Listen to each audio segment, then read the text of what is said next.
Bueno, hoy toca vídeo breve, o podríamos decir vídeo rápido, acerca de los acontecimientos que están produciéndose en las cercanías de la frontera entre Ucrania y Rusia. Como sabéis, hay movimientos de tropas cerca de la península de Crimea y se han publicado una serie de vídeos bastante espectaculares de transporte de vehículos blindados de todo tipo.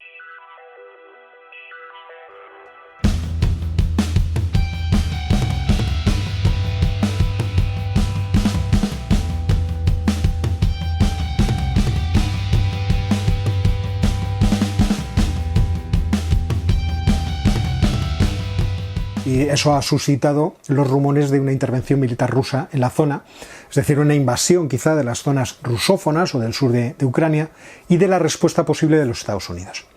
Ya sabemos que a la gente le gusta mucho imaginar conflictos y además en muchas ocasiones como si esto fuera un partido de fútbol.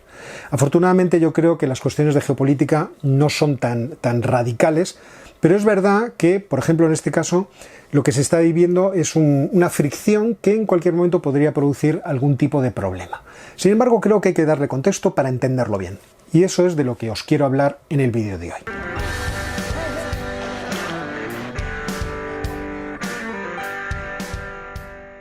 Para poner en contexto este asunto, de lo primero que tenemos que hablar, aunque es algo que me gustaría...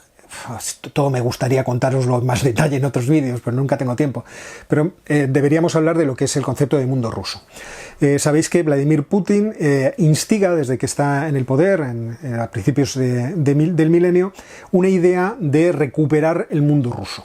Es decir, la idea de que existe una especie de comunidad cultural, política, de lenguaje, es decir, idiomática, pero también geográfica, que ha unido, que ha vinculado siempre a un mundo ruso. Мы не переводились русский мир Украины и России, всего нашего большого русского постсоветского пространства.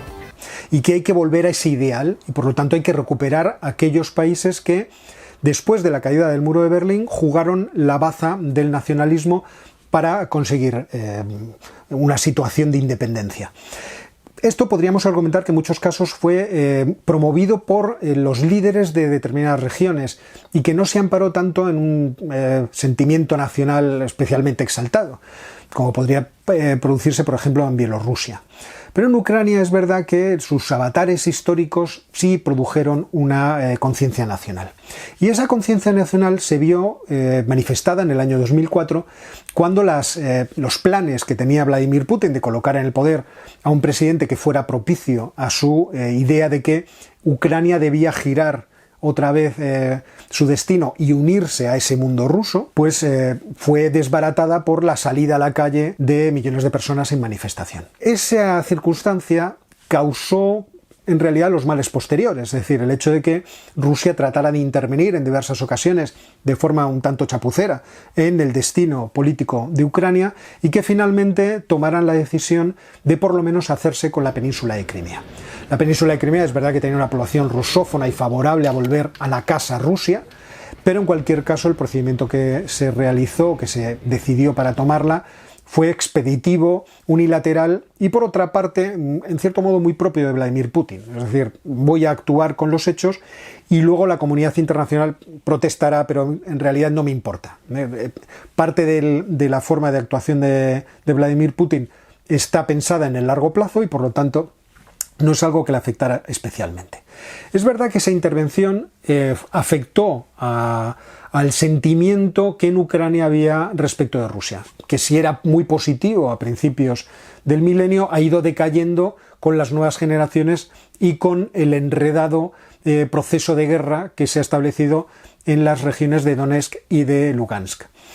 Guerra que continúa, es una guerra de baja intensidad, hecha con ejército informal por parte, se supone, de los independentistas de esas dos regiones que querrían volver a la madre Rusia, pero por otra parte que se enfrentan a un ejército que, si era muy malo en el año 2014 por parte de Ucrania, poco a poco ha ido corrigiendo sus defectos y además recibe cada vez más material de los Estados Unidos y de otros países, como por ejemplo de Turquía, del cual ha obtenido un acuerdo de drones muy recientemente. ¿Y qué ha pasado de nuevo para que tengamos ahora este lío? Pues quizá lo que ha pasado de nuevo es la llegada al poder de este nuevo presidente, Volodymyr Zelensky, un licenciado en Derecho que ha toda su vida desarrollado una carrera en el mundo del espectáculo, como actor, como productor, como director de diversos tipos de shows televisivos, y que en principio los rusos tenían ciertas esperanzas en él, porque era rusófono. En el año 2014 se había opuesto a que los actores rusos o de origen ruso que eran muy populares en Ucrania fueran vetados de todo tipo de actividad cultural, pero que sin embargo al llegar al poder pues ha tenido ciertas decisiones, y además algunas muy recientes, que no han satisfecho a Rusia. Como sabéis, Rusia no tiene un poder infinito, es decir, por mucho que veamos la presencia de Rusia en términos militares, porque gasta mucho dinero en eso, su Producto Interior Bruto es un Producto Interior Bruto parecido al de España, y por lo tanto su Producto Interior Bruto per cápita es muy bajo. Pues si tiene 120 millones de personas o 115 y España tiene 45, y nosotros tenemos un Producto Interior Bruto muy parecido, pues en fin, haced las cuentas. Y por lo tanto ha tenido estrategias que han sido más baratas para intervenir en otros países, como por ejemplo lo que llamamos la guerra híbrida. En el caso de Donetsk y de Lugansk, de esas dos regiones del este de Ucrania que ahora mismo son semi-independientes, de facto son independientes respecto de Ucrania y que están en disputa, pues ahí hay un ejército, se pone independentista, que no se sabe quién lo financia ni quién lo arma, pero en fin, todos nos lo imaginamos. Y por otra parte, Rusia ha utilizado mucho la política de desinformación, es decir, ha dispuesto de los medios de comunicación ucranianos para tratar de hacer retornar la opinión pública que ha ido perdiendo por culpa de la guerra hacia la idea del mundo ruso. Y por lo tanto hacia la idea de que el futuro de Ucrania debería estar más vinculado con Rusia que con la Unión Europea. Pero las nuevas generaciones parece que se inclinan cada vez más hacia la Unión Europea, abandonando a Rusia. Y entonces en este punto Zelensky ha decidido cerrar 3 cadenas de televisión privadas que eran propiedad de un aliado de Víctor Medvedchuk, que fue presidente de Ucrania precedentemente. Medvedchuk es un personaje curioso, porque es íntimo amigo de Putin, pero además creo que su hija mayor es ahijada de Putin. Putin es el padrino de la niña.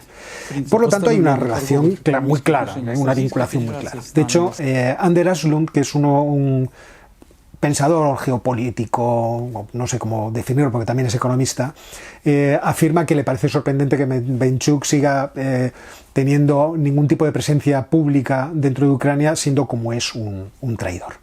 Esta decisión la tomó Zelensky, la de cerrar estas 3 cadenas, hace pocos meses, es decir, en enero, febrero fue cuando lo hizo. Pero es que además Zelensky empieza a tener una posición cada vez más débil dentro de esa coalición sobre la que se fundó, por así decirlo, su carrera política.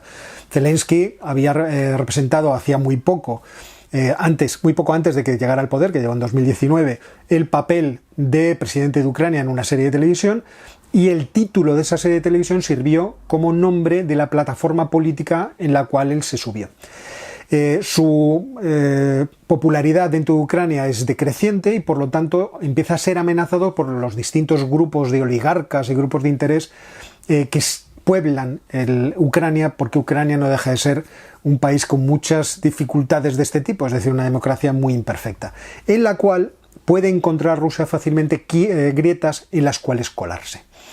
Además, Zelensky ha anunciado hace pocos días que la OTAN y su ejército iban a hacer maniobras conjuntas. Estas 2 decisiones, por separados, nos podrían parecer que no tienen mucho sentido, pero es que Ucrania lleva un tiempo tratando de hacer que Rusia vuelva a la mesa para revisar el protocolo de Minsk. El protocolo de Minsk fue el acuerdo al que llegaron Ucrania, Rusia y otras naciones para determinar qué iba a pasar en las regiones rebeldes de Ucrania, es decir, en Donetsk y en Lugansk, y cómo iban a regirse, por así decirlo, la vigilancia del cumplimiento del alto el fuego en primer lugar, y también de la forma en la que se iba a gestionar de forma cuasi independiente, no me acuerdo si la expresión era gobierno local independiente, estas 2 regiones.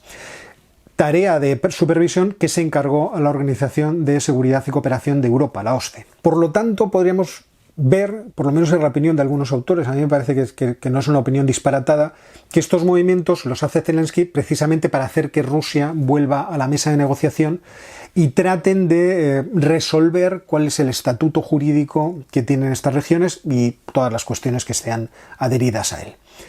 ¿Y cuál ha sido la respuesta de Rusia? Pues yo entiendo que una posición de fuerza. O sea, vosotros me empujáis para que yo haga algo que no quiero hacer, porque aquello ya se firmó y yo me atengo al espíritu de la letra, y entonces lo que hago es desplazar 4.000 hombres, esto es lo que han anunciado los rusos, a la región, acompañados de una serie de material bélico que, por lo que leo por parte de gente que es más experta que yo en estas cuestiones, no es un material que es suficiente para producir una invasión de nada. Es verdad que en los últimos días también hemos leído, hay un general ucraniano, Ruslan Komchat, que afirma que Rusia ha desplegado entre 20 y 25.000 hombres en la frontera, no 4.000, y que además tendría 3.000 instructores sobre el terreno de las regiones rebeldes para entrenar a las milicias que se enfrentan al ejército ucraniano. Pero en cualquier caso, lo que yo creo que estamos viendo aquí es una pugna, una especie de tira y afloja entre las dos partes alrededor del protocolo de Minsk.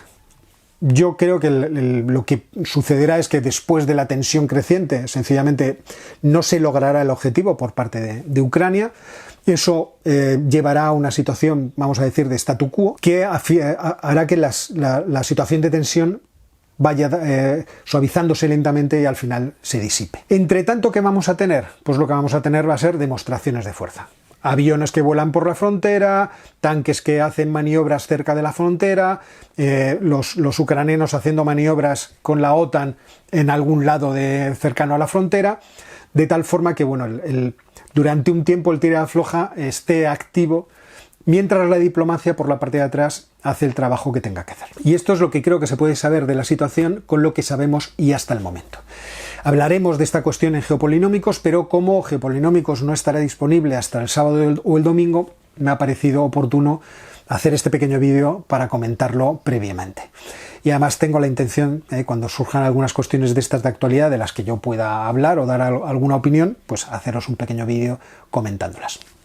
Así que me despido y nos vemos muy pronto.